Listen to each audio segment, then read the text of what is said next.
Terima kasih masih bersama kami di Kabar Pemilu Kada. Pemirsa, saat sesi paslon bertanya, paslon menjawab bahwa paslon nomor 1 Ridwan Kamil Suswono menanyakan masalah stres yang dialami oleh Gen Z lantaran kehilangan pekerjaan atau di PHK ke paslon nomor urut 3 Pramono Anung Rano Karno.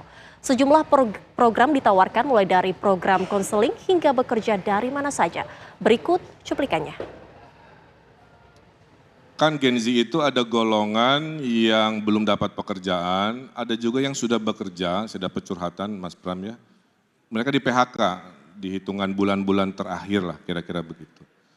Nah untuk golongan Gen Z yang di PHK, yang sekarang lagi stres karena tiba-tiba lapangan pekerjaan berkurang, mereka kena PHK, bagaimana kira-kira gagasan kepada mereka golongan Gen Z yang kena PHK. Saya kira sesederhana itu aja. Terima kasih.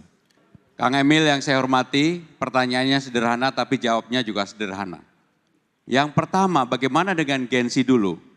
Saya punya pengalaman yang namanya Gen Z supaya dia tidak di PHK.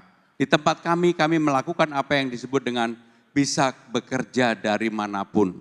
Kementerian Sekretaris Kabinet telah menerapkan itu dan hasilnya produktivitasnya betul-betul tinggi dan sangat memuaskan.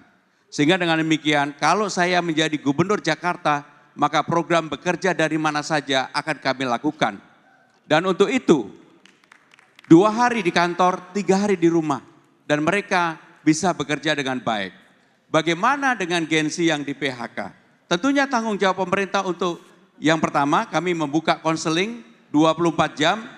Mereka bisa curhat apapun, mereka bisa menyampaikan unek-uneknya. Yang tidak kalah pentingnya adalah apa yang menjadi tekanan ataupun pikiran para Gen Z ini ada tempat penyalurannya. Untuk itu konselingnya 24 jam, nggak perlu capek-capek naik apa saja, cukup ditelepon 24 jam untuk itu. Dan dalam jangka panjang, bagaimanapun Gen Z ini mempunyai potensi yang luar biasa, Gen Z maupun milenial. Bagi saya pribadi, ini potensi. Ekonomi kreatif harus ditimbulkan dan mereka mau bekerja berdasarkan itu. Karena para Gen Z ini, saya ini diajarin karena maju gubernur ini oleh anak-anak saya, oleh teman-temannya yang dulu tidak pernah terbayangkan. Termasuk persoalan ekonomi kreatif yang begitu saya diajak jalan-jalan ke Car Free Day, ada yang namanya tukang foto. Dan mereka ternyata besar sekali komunitasnya. Dan mereka mendapatkan penghasilan dari situ. Itulah yang harus dilakukan oleh para Gen Z. Dan saya akan mendukung untuk itu. Terima kasih. Terima kasih. Selanjutnya. Ya jawabannya luar biasa. Kalau dari pasangan Ridho kami menambahi secara teknis. Kalau mereka kena PHK, pasangan Ridho akan bikin program memberikan dana kekuatan sosial selama 3 bulan. Sebelum mereka bisa melamar kerja lagi. Nanti angkanya kita hitung sesuai kebutuhan APBD. Ya. Itulah negara hadir kepada adik-adik Gen Z di rumah jika Anda kena PHK. Kedua, setuju work from anywhere. Bedanya insya Allah pasangan Ridho akan memperbanyak coworking yang sewanya gratis buat Gen Z di Jakarta. Termasuk minum kopinya, karena Gen Z ini konsumsi kopinya besar sekali dan mahal. Nanti kita kasih gratis kopinya. Yang berikutnya adalah mari fokus ke kekuatan ekonomi baru yaitu ekonomi digital, ekonomi kreatif yang akan berbeda dengan ekonomi orang tuanya yang sifatnya 9 to 5. Ya, bisa di mana saja, kapan saja. Itu dari pasangan Ridho. Oke, waktunya sudah habis.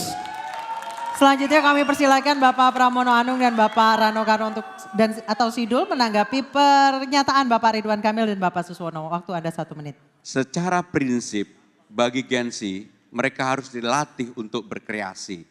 Maka kami lebih menawarkan cara-cara untuk mereka berkembang dengan apa yang dimiliki oleh mereka. Karena saya meyakini para Gen Z ini tidak perlu semata-mata diberi gratis kopi. Tetapi juga yang lebih penting adalah bagaimana talenta-talenta mereka disupport oleh negara. Dan negara hadir untuk itu. Debat perdana pemilihan Kepala Daerah Jakarta telah usai dilaksanakan pada Minggu malam di J-Expo Kemayoran, Jakarta Pusat.